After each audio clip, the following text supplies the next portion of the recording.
Good afternoon, everyone. I'm Emily Lefevers from the Miami University Alumni Association. As a part of the Miami University Alumni Association's webinar series, today we present Miami Presents Feeling Burnout and Why Revisiting Your Childhood Could Help. Joining us today for our conversation is Brooke Spangler Cropenbaker. Brooke is a developmental psychologist and a teaching professor who is passionate about lifelong play. She teaches classes covering topics of human development across the lifespan, child development, and specialty seminars on play and evolutionary developmental psychology at Miami University, where she started in 2009. When not in the classroom, you can find her playing with her family and spending time dreaming of faraway mountain excursions. Welcome, Brooke, and thank you for taking the time to join us today. Thank you so much for having me.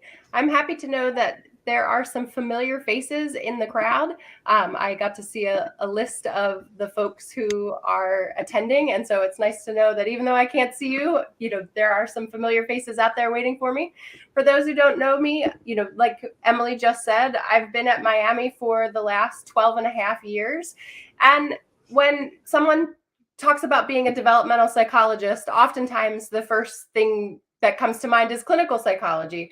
And developmentalists do not want you to lay on a couch and talk about your feelings or your troubles, but we value consistency and change. And so the classes that I teach vary on topics. I teach a large lifespan developmental class, which focuses on what stays consistent and what changes from conception all the way through death.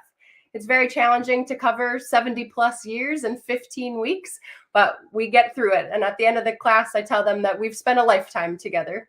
And I also teach more fine-tuned classes on smaller topics, digging deeper into psychology. And the class that I have been teaching more frequently and more regularly is the psychology of play. And so that's where a lot of the things that I will speak about today are coming from.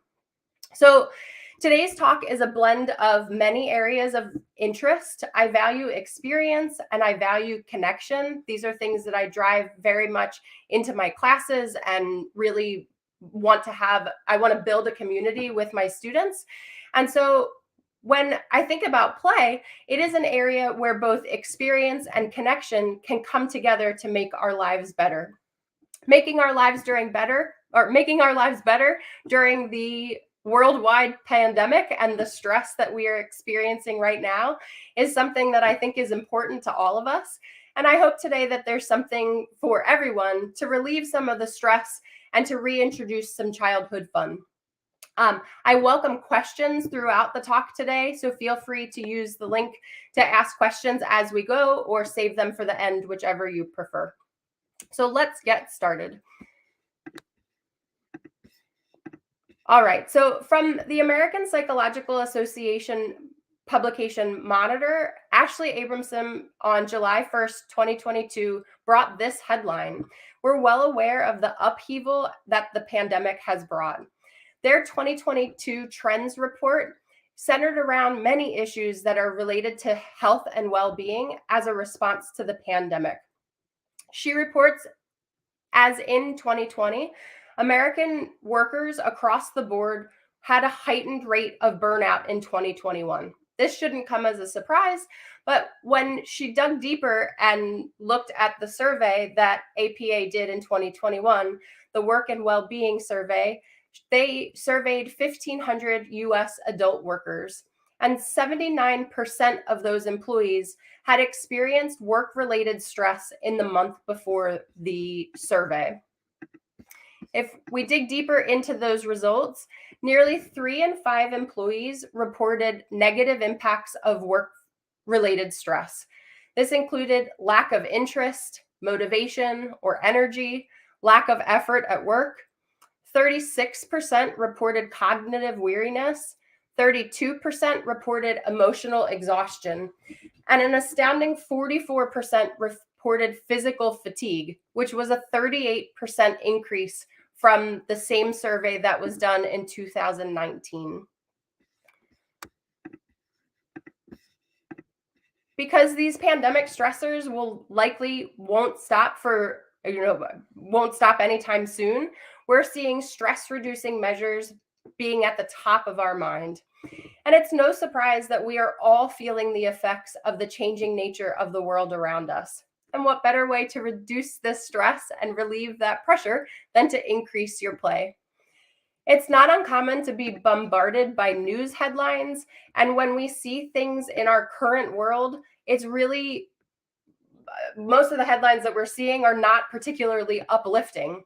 But when play is something that is talked about in the news, we see much more uplifting and much more positive headlines associated with these. TED Radio Hour on NPR just recently published, which wrapped up last week, a series of 3 podcasts which focused on the importance of work, play, and rest. And so what we know here, right, is that play is important and valued equally among the activities that we should promote and support in our daily lives. When we see headlines related to play, we see things like the healing power of play or the importance of play. We see words like excellence or developing, something changing or something being able to have, a positive outcome related to it. We have play therapy as an area of supporting children, especially through their mental health struggles. And these terms all imply that play, of course, is meaningful, right? There's also terms like people are dying to play. And so this lets us know that playing certainly becomes a necessity. If we think about the definition of play, it's easy to think about experiences that might be typical or might be your day-to-day moments that are enjoyable. And so are those enjoyable experiences play? If you're not if you're not miserable at work, can that experience be considered play if you're enjoying your job? Play has been defined as a verb. It's an action or a behavior, but it's so much more than that. And when we think of it as an action or a behavior, it's commonly understood that play has no goal. There's no set purpose. And so the dictionary definition really doesn't necessarily capture what all of play is. So Stuart Brown came along in 2009. He is a medical doctor, a psychiatrist, and he is also the founder of the National Institute of Play in Carmel Valley, California. He's the author of a book called Play: How It Shapes the Brain, opens the imagination, and invigorates the soul. And so he really didn't think that the definition of play from the dictionary captured all that play was either. And so he broke it down into a much larger and much more rich definition of play. He talked about how you don't have to have a purpose.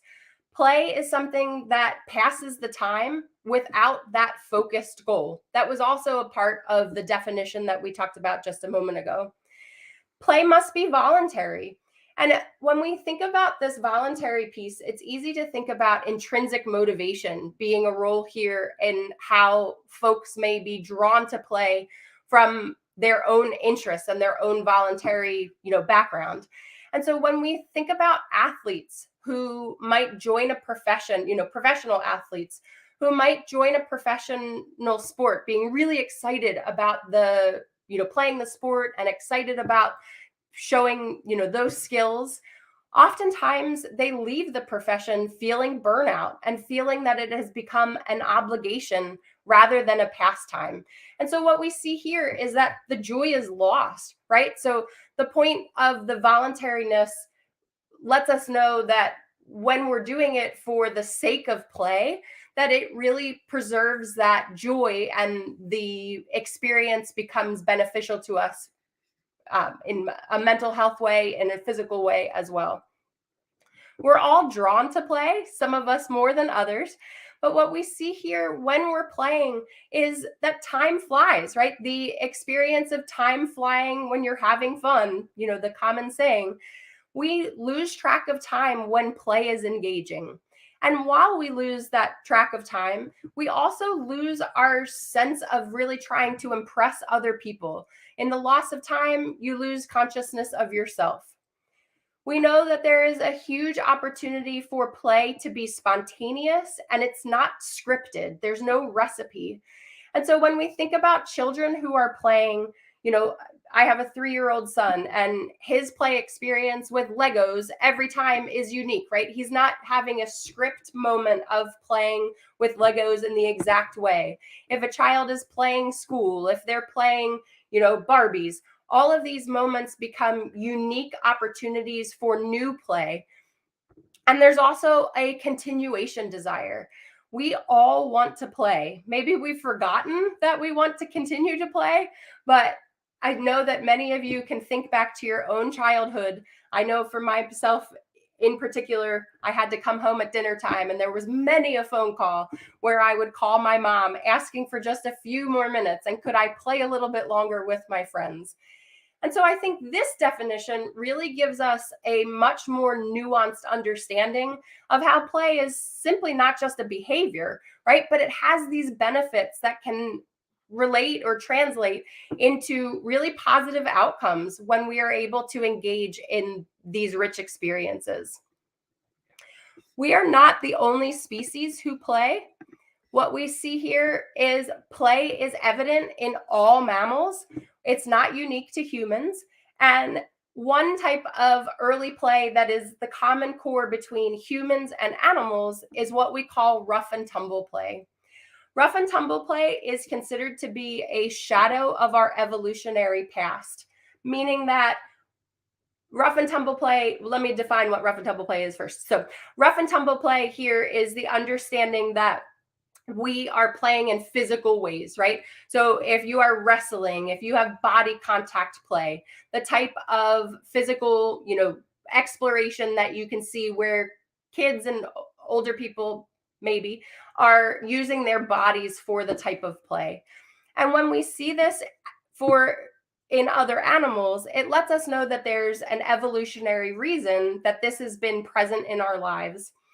I don't know if some of you are familiar with some of the work that I do at Miami. Besides teaching developmental classes, I teach a class on evolutionary developmental psychology.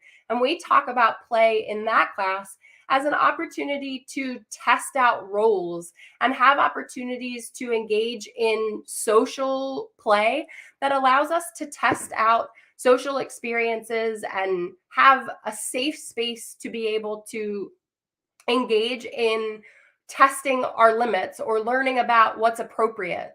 And so play really becomes a really important part of childhood, but then it doesn't get talked about as much as we are older. And we'll talk about that today. If you've ever had a child climb on you as a jungle gym, I know some of my friends, with young kids, we see, lots of physical play with really young kids. And this is typical in early childhood and among animals. But for humans, what we see in rough and tumble play is a typical decline. What this relates to is twofold. There's two things that are happening here. One reason that rough and tumble play declines is because we see increased understanding of cognitive functioning. So rule-based play, game-based play, sports involvement in particular becomes a newer type of play experience that children engage in because there's an opportunity for them to hold on to the rules and understand, what those play experiences are.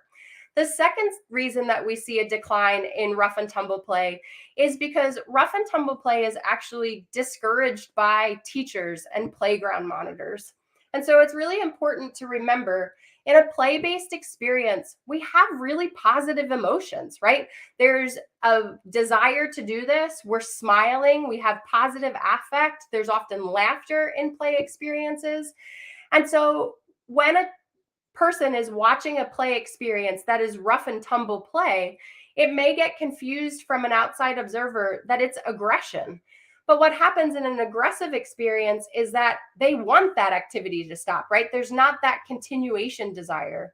But what we see with individuals in rough and tumble play is a return to those moments where they are wrestling and, climbing on each other, that there is these shared emotions that are being positive, right? And so I think what I would like to see, and what I encourage, folks who are on school boards or have says within communities, is to let this type of play continue. Rough and tumble play gets out physical energy, right? And for folks who are diagnosed with ADHD, that movement can make a difference in their ability to continue to stay engaged with a classroom, right? It doesn't mean they should be wrestling their friend during class, but if they have an opportunity to engage in more physical types of play during recess, we can see really positive outcomes related to their ability to stay focused in class. We also see evidence of cross-species play. And so the picture here that I have with a polar bear and a husky, that is not a staged picture. But what they found was a group of Alaskan sled dogs were set up with their human trainers or their human sled people. And they were set up at a campsite. And what came along but a very hungry and famished looking polar bear. They were pretty nervous. The humans thought that the polar bear was coming to potentially have a tasty snack of their sled dogs. But what they found was that this polar bear came to play. The dog play bowed and engaged in playful experiences. They wrestled and they were playful with each other. And it didn't just happen on one occasion. As the sled dog, group stayed at the campsite, the polar bear returned night after night to continue to play with the dogs. And so despite their rumbling bellies, right, hungry for food, they stopped to have a playful experience. And so really this drive to play lets us know that it's hard to shake and something that is really valuable for us.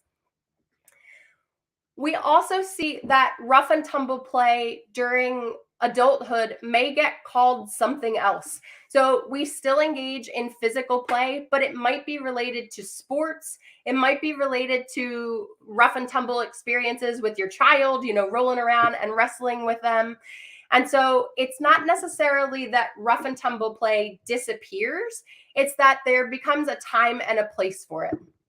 Okay, so with this solid definition, understanding how, all mammals want to play, let's talk about how play changes across the lifespan.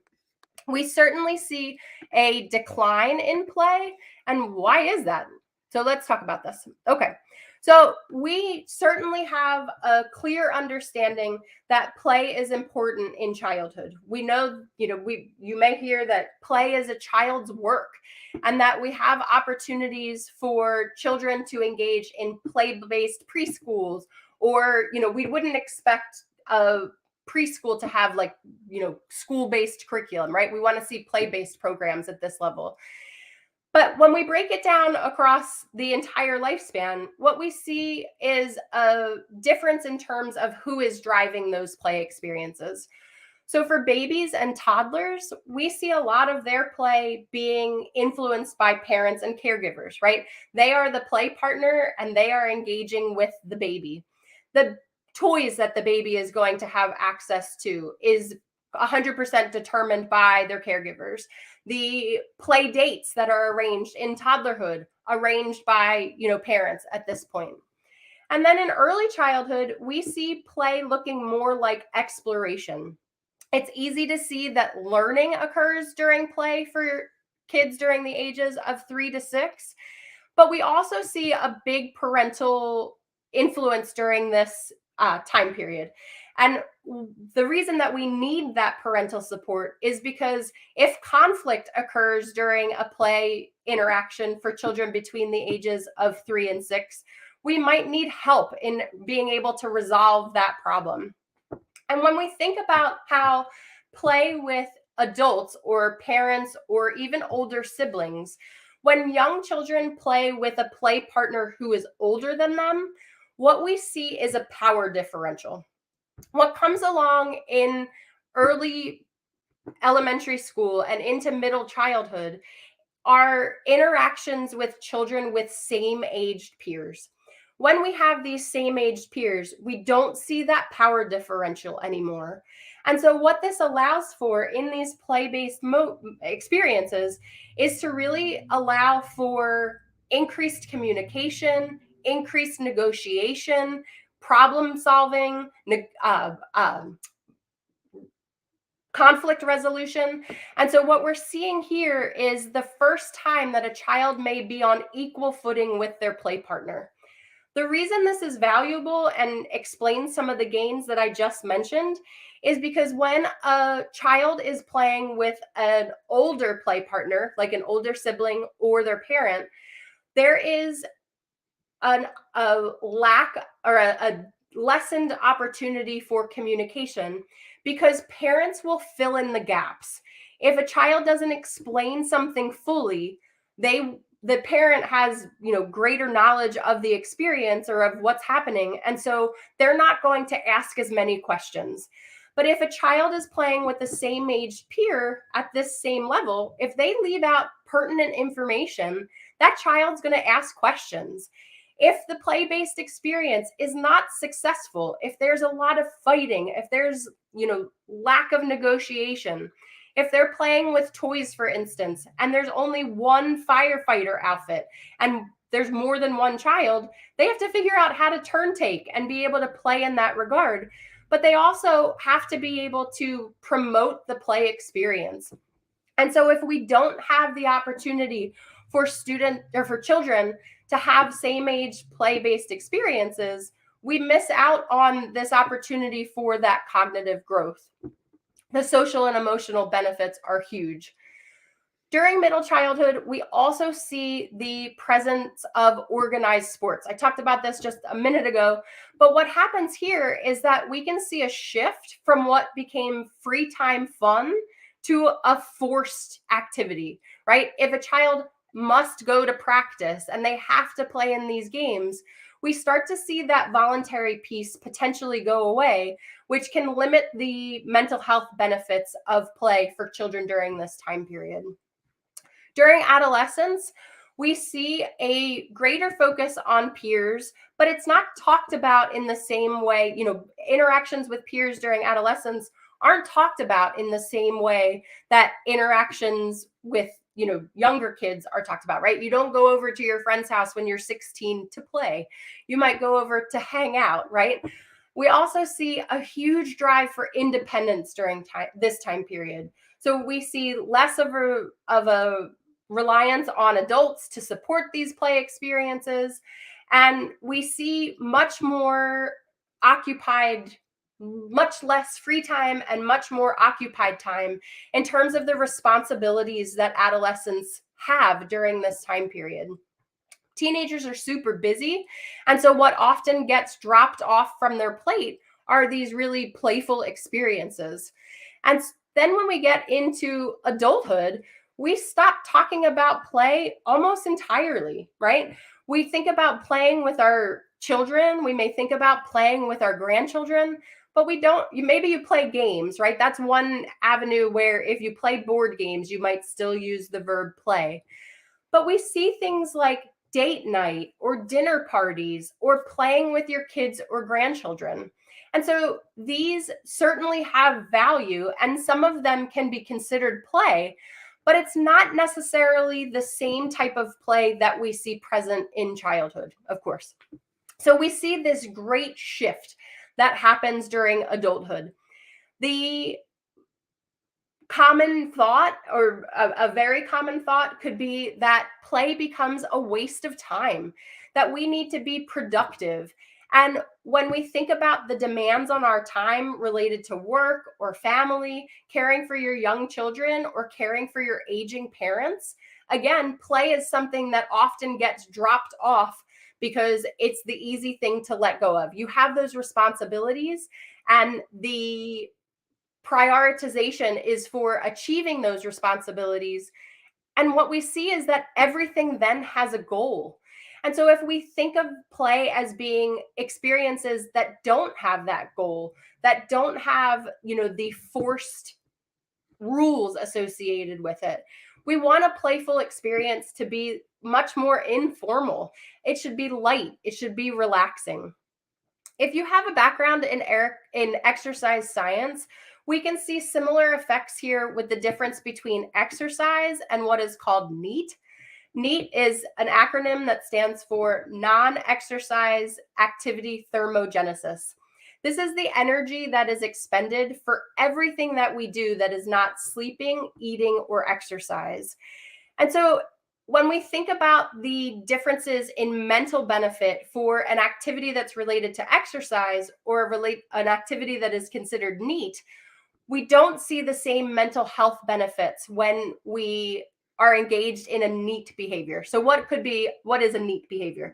A NEAT behavior would be like walking your dog or mowing the lawn. You certainly would have a physical benefit to your body, right? You're going to have, heart benefits, you're going to have movement benefits, but you don't have the stress relief benefits per se. You don't have the mental health clarity that can come along with an exercise-based experience. Why is this? Because we're not seeing things like goals being set for like how quickly you walk your dog around the neighborhood. You don't necessarily feel a sense of pride after you achieve, lawn mowing, right? You feel like you accomplished the task. And the accomplishment of that task makes the experience not have the same mental health benefit as we see with exercise. And so I hope here that you can see, understanding the parallels here, that exercise is a mindset. When we have the opportunities to engage with exercise, we have a sense of pride, we have a sense of accomplishment, and we have opportunities to celebrate those moments. The same thing should be happening here with play, right? If you consider yourself, in a playful experience, it's not the task that is driving the experience. It's the mental health relief that we see from having the enjoyment. Okay, so consider this as you think about how your activities has changed across your life so far. And I want you to take a minute here to think about your play histories. I hope that when you registered for this talk, you started to think about how your own childhood experiences brought you joy. If you think about what you do for fun as a form for play now, I hope that you can see how across your lifespan, you can see how those early experiences that brought you fun might translate into more adult-based activities that have themes that are in common. I want you to take some time later today or, tomorrow or sometime this week and take the time to write down your play history. Really dig deep and think to those early experiences across early childhood, middle childhood, adolescence, and into adulthood. Look for the themes that I just talked about. I have my students do this activity in class, and we do it in class in the moment. And what's really fun is to watch their expressions, right? There's a lot of reminiscing and a lot of nostalgia for the play experience. And I know one of the questions that came through in the registration questions was, why are we drawn to these feelings of nostalgia? The feelings of nostalgia boost our immune system. That savoring of our experiences fills us with positive emotion. And so I hope that even though I can't see your faces today, if you're thinking back to your own play experiences, you have these, shared affect, right? You have these positive experiences to think back on. Nobody thinks back to play and thinks, oh, geez, play was terrible. I had the worst time ever, right? Play provides this venue for happiness, and it can impact our social relationships, our relationships with friends, our loved ones, and of course, our job satisfaction. If you're stuck and you're having a hard time thinking about what is actual play in adulthood, thinking about your play personalities might help shed some light. So what we see here is that each person has their own play personality. And when one remains in touch with engaging in these playful experiences that support their own play personality, it becomes actualized, it becomes empowering, and it brings pleasure. We see that there are 8 different types of play personalities. The first of which is the Joker. The Joker is the most basic and the most extreme player across history. The Joker is always someone who revolves their play around nonsense or humor, right? The Joker might have been the class clown in school or the practical joker at work. The kinesthete are people who like to move. Athletes would fall into this category. Folks who get labeled as having ADHD might also fall into the kinesthete category, as they can't stay still for long if they have the hyperactivity piece of this. And when these folks are happiest, we see them moving, dancing, swimming, running, yoga, jump rope, right? Like they want to move their bodies. And so there is a natural push for this engagement. And it's not competition being the main focus. We'll talk about that in a second. There is a different play personality here. It's the physical movement piece that is valuable to these folks. As kids, we all explore the world around us, and explorers don't ever stop. Explorers can explore the physical world and go and see new places or climb mountaintops, right? They can have a exploring of the world around us. But the cool thing I think about the explorer personality type is that it doesn't have to be physically exploring. It can be emotional exploring. This could come through the feelings of joy that somebody gets when they listen to new music, having new opportunities for movement or flirtation. There's also a mental level of exploration here that might be stronger for someone. Researching new subjects, reading about faraway places, exploring new domains of thought. Here comes the competitor. And the competitor is very easy to spot. For this type of play personality, the enjoyment is 100% for the win. The person loves to fight for number one, and games and scorekeeping are really strong pastimes for the competitor. The games might be solitary or social. It doesn't necessarily have to be that they are part of a team. They could be participating in the activity, or they could observe competitions. But the person usually is very easy to spot because the drive for competition can be quite strong. And oftentimes, if you have a competitor in your family, it can become challenging. If you too don't have the competitor, personality type, then play-based experiences through games or something can really get on, some power of their own, can become very fierce.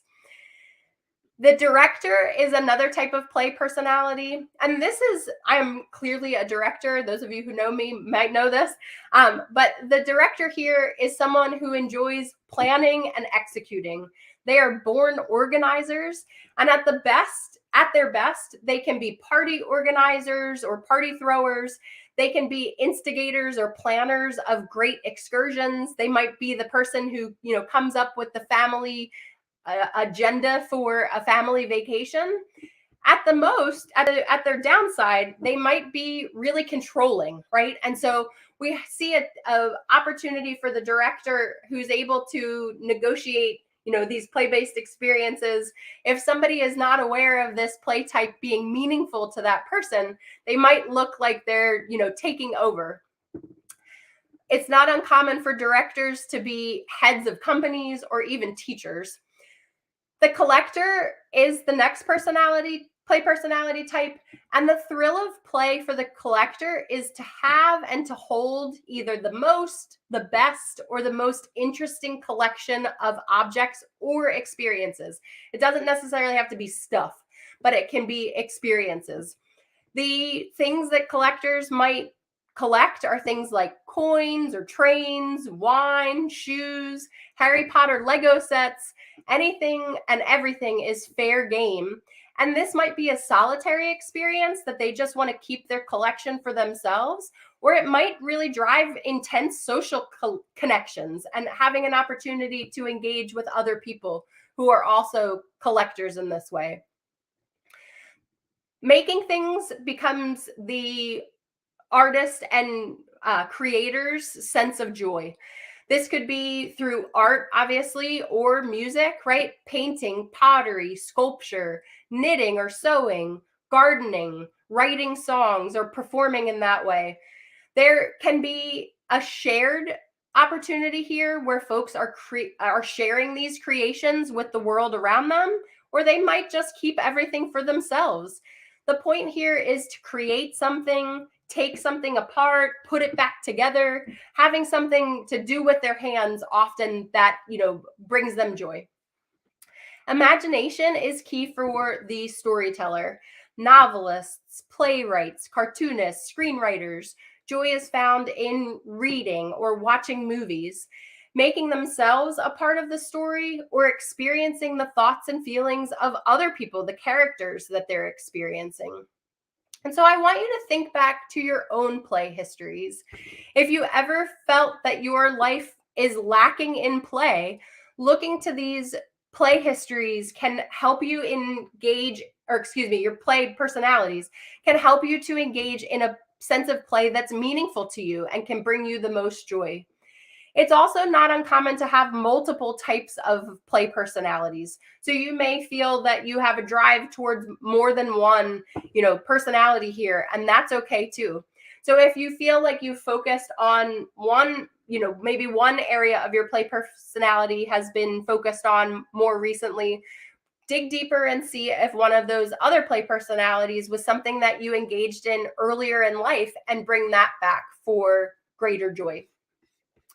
We know here that if we have a life or a culture devoid or deficient of play, that this is a heightened major public health concern. It's a risk factor. The prevalence of depression, anxiety, stress-related diseases is on the upswing. We see a risk for interpersonal violence, for addiction, or other health and well-being problems that can be linked to a life of devoid of play. Like a deficiency or a disease, this lets us know that when there is a prolonged deprivation of play, it lets us know that play has a function, allowing for exercise, allowing for social connection, stress relief, which we've talked about all morning, and the exploration for learning and growth. Play is believed to be the gateway to vitality. By its nature, it's unique and intrinsically rewarding. It generates optimism, seeks out novelty, and makes perseverance fun. It leads to mastery. It gives our immune system a boost. It fosters empathy and connection, promoting a sense of belonging and community. And so each of these play byproducts lets us know that, or each of these byproducts are indices of personal health, right? And so when we are able to engage in playful experiences and maintain those playful experiences, we see a decrease in major health problems, right? When folks can have positive outlooks, we see mental health and physical health benefit. Play engagement becomes an outlook, and it becomes a coping mechanism. And when we think about how this impacts late life, the benefits of increasing play increases joy and decreases stress. And the opposite of play here is not work, it's depression. And so work and relationships can involve play. For those who include play across their lifespan, we see increases in the chances of becoming what's termed a successful ager. Life involves change, right? All of us know this. And the change that we see across the lifespan, some of it is positive, right? We become better problem solvers. We have more command over our environment. We might have created families that have brought us intense joy. But we also face changes that are much more negative. The loss of social support in late life, the increases in demands over adulthood. Those who are successful in face of these challenges have positive attitudes, the ability to adapt both cognitively and emotionally to these challenges. We see higher rates of resilience in the face of adversity. We see better ways or effective ways at managing stress, and the understanding that social support is both necessary to receive and to give for a fulfilling life. So I wanted to thank all of you for joining today. I hope that you feel inspired to find more ways to play. I promise you'll be better for it if you do. I hope to answer some questions, so please reach out with questions. Emily is going to share them with me, and I am happy to address what questions remain. Yeah, please do use the ask a question button below the video to submit any questions. We do have a couple that came in. The first one is there an age at which kids can manifest burnout? What can cause it, and how do we combat that? I think when we see burnout in kids, oftentimes it has to do with overscheduling and less opportunities for play. Today's youth is busier than ever before, right? There's tons of programming. There's tons of things that we're expecting kids to, involvement, right? There's sports that they're involvement. There's opportunities for them to be scheduled many hours of their day. And with that overscheduling comes a lot of pressure and comes a lot of self pressure for the child to be able to engage in these tasks. If we don't give opportunities for free play that's not scheduled, so not a sports team, not gymnastics practice, right? Not the formal or organized play, but opportunities for children to be themselves, to innovate, create, and have opportunities to explore the world around them in their own ways, burnout is a very likely outcome.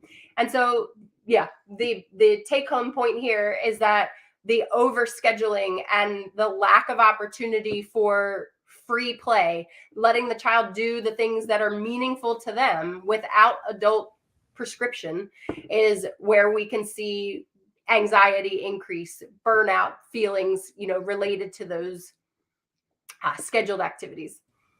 Yeah, and you may have mentioned this in your talk, and I apologize if you did, but someone said that the pandemic has really made them feel wistful. Why do we have such nostalgia the older that we become? Yeah, I did mention this briefly, but I'm happy to talk about it again. The nostalgia or the savoring that we feel of early experiences gives, the nostalgia feelings are for positive experiences, right? Like we are longing for something that brought us joy. And so these feelings of emotion that we are re-engaging with, the reminiscence is actually really helpful, especially for older adults. In late life, we see positive outcomes related to reminiscence and related to a recalling of their life history. They can create meaning in these moments and understand a change in value for what those moments meant to them as the earlier experience happened to what it means to them now as an older adult.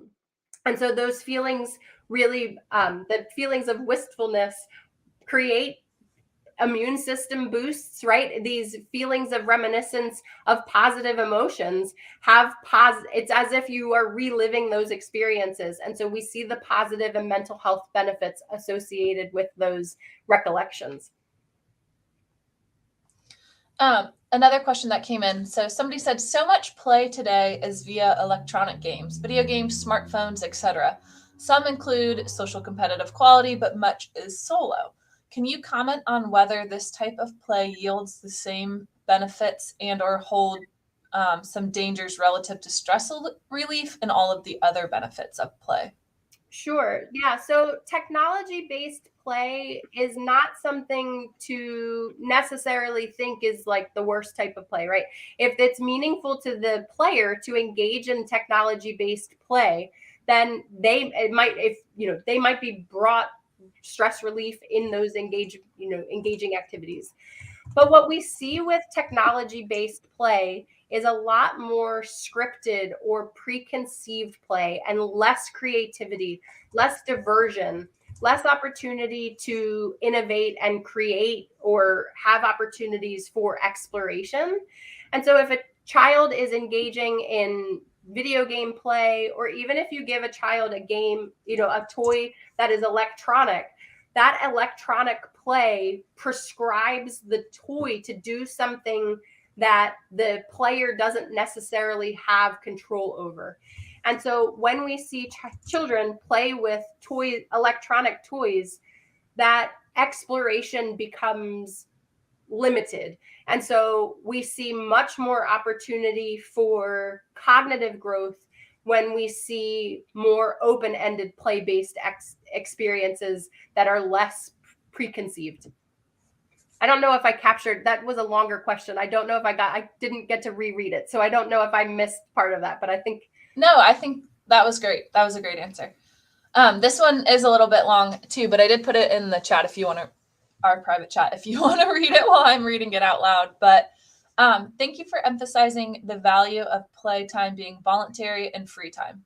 While I admire my professional supervisor's efforts to promote workplace community and decrease stress by organizing social activities, I find myself pushing back against what feels like mandatory fun. Are there techniques and language for establishing healthy boundaries around our increasingly limited free time? Sure. Yeah. Especially when work, right? If it becomes a work-based play experience, you feel forced to go. And that might, the play experience might not be as meaningful to you, or the people that you're engaging with might not be your favorite play partners. And so I think celebrating the workplace's understanding that we can't just have stressful demands on our day. If there's an opportunity for an employer to promote a play-based experience, I think that you might be able to think of it as the employer really valuing what this means, right?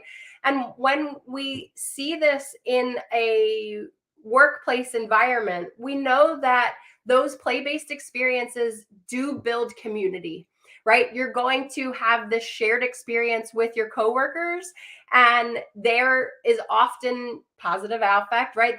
There's the opportunity to reflect and revisit those play experiences later when the play has ended, and it might be talked about, down the road. And so in those shared experiences, you can have that, decreased stress relief. However, if it's not your main cup of tea, or when your free time is limited and you don't want to engage in that type of play, I think recognizing what is most meaningful to you, like if you're forced to go and you have to go, recognize that those moments are really an opportunity to relieve stress, and that's a good thing. But if they're an opportunity for you to, if it's not a requirement, what would you do instead, right? Are you engaging in something that feels more productive? Well, that's not going to necessarily have the same health benefits. So allowing yourself the grace to have that playful experience would potentially bring about more positive outcomes than if you're going to go home and, engage in a responsibility, something that isn't play-based. If it means you're going to go home and do something playful instead, sure. But if you're going to go home and do something that is a responsibility, I would encourage you to focus on the health benefits that could come from engaging in that play. You mentioned in your bio, it says that you spend time dreaming of faraway mountain excursions. I'm curious, what's your favorite place you've been? How do you other than that, how do you play when you have your free time? Sure, that's a great question. I mentioned during the talk that the director play personality is a very strong one for me. But what I didn't mention is the explorer one is a very, close second in terms of my own play personality. My family lives in Montana. I lived in Montana for 12 years. And so part of my, dream of faraway mountain excursions is to just be in the mountains in Montana and also just be around my family. In the pandemic, I have traveled way less than I would have wanted to if we weren't in a global pandemic. And so traveling for me is something that drives my play experiences. I think the question was, where have some of my mountain excursions been that have been the greatest joy? Yeah. I was able to climb, go hiking in Australia. I hiked in Montana, in British Columbia, in those sites or places come to mind most quickly. But a lot of the reasons that I want to be in the mountains these days is to see my family. I miss them very much. Sounds like you've been some really beautiful places. All right, so this is our last live question that came in. So it's a good one to end on. What are some types of playful activities that you found helpful for adults that we might not think of as typical play? I think that these play experiences really do become idiosyncratic. And so the things that are meaningful to one person might not be meaningful for another. I don't know if anybody is also on the Wordle train, but it seems like many of the world has jumped on board. And I really like word puzzles and like opportunities for moments that can be interruptions, brief interruptions that can bring that playful experience. And so I think what we're seeing with the interest or the explosion of interest in that game is because it is interesting for folks who like word puzzles, but it's not something that takes us away for the rest of our day. So really thinking about ways to work in play in manageable doses might be something that I would suggest, right? It doesn't have to be hours and hours of you being immersed in a playful experience like might what have happened as a child, right? You'd spend the day playing or an afternoon playing, and that's not feasible when we have responsibilities as adults. But for me, personally, when I started teaching the capstone on play and I started learning about how play histories really can bring value to understanding play activities that can be valuable, I recognized how much I used to ride my bike and be physically active as a kid. Like I would, and when we think about this in the example that I talked about with NEAT versus exercise, right? I would literally create new ways to get to my friend's house. I would try to take, a different path or different streets. I would try to get there faster. I remember talking to a friend when I was in 6th grade and saying that I was going to meet her at her class or at her house and that I could get there in 4 minutes. And I made it there. She timed me and I made it there in 3 minutes and 58 seconds, right? And so that drive for me of, exploring really took hold as a child, and exploring doesn't necessarily have to be, going on an excursion to, Timbuktu, right? It could be exploring in your own backyard. It could be looking for opportunities to play that are local and accessible and easy to be engaged in. And lots of meaningful play doesn't have a cost associated with it either. So you can think of the opportunities for play that are meaningful, but also, manageable or doable. Yeah, that's really good advice. That makes me think of things that I did as a kid that I haven't done in so long that I loved doing and was so fun. And it's like, why don't I do that as an adult? It was fun. Like, why don't I go out and ride my bike? But, well, thank you so much, Brooke. That was such a great conversation. That's all the time that we have today, but everything you discussed was very informative and some great advice and a good reminder to get out and have some fun. Thank you so much for inviting me, and thank you all for joining us today. Please feel free to reach out. I can be found on the Psych Department's webpage to have my email address. Feel free to reach out to extend the conversation if you'd like to. Thanks so much. Yeah, thank you. And thank you to all of you that tuned in. As a reminder, a recording of this presentation will be available on our website later today. Thank you again, Brooke, for the conversation. We appreciate you being here. For all of you watching, please check out our other webinar presentations at alumlc.org/MiamiOH. And with that, have a great rest of your afternoon and love and honor.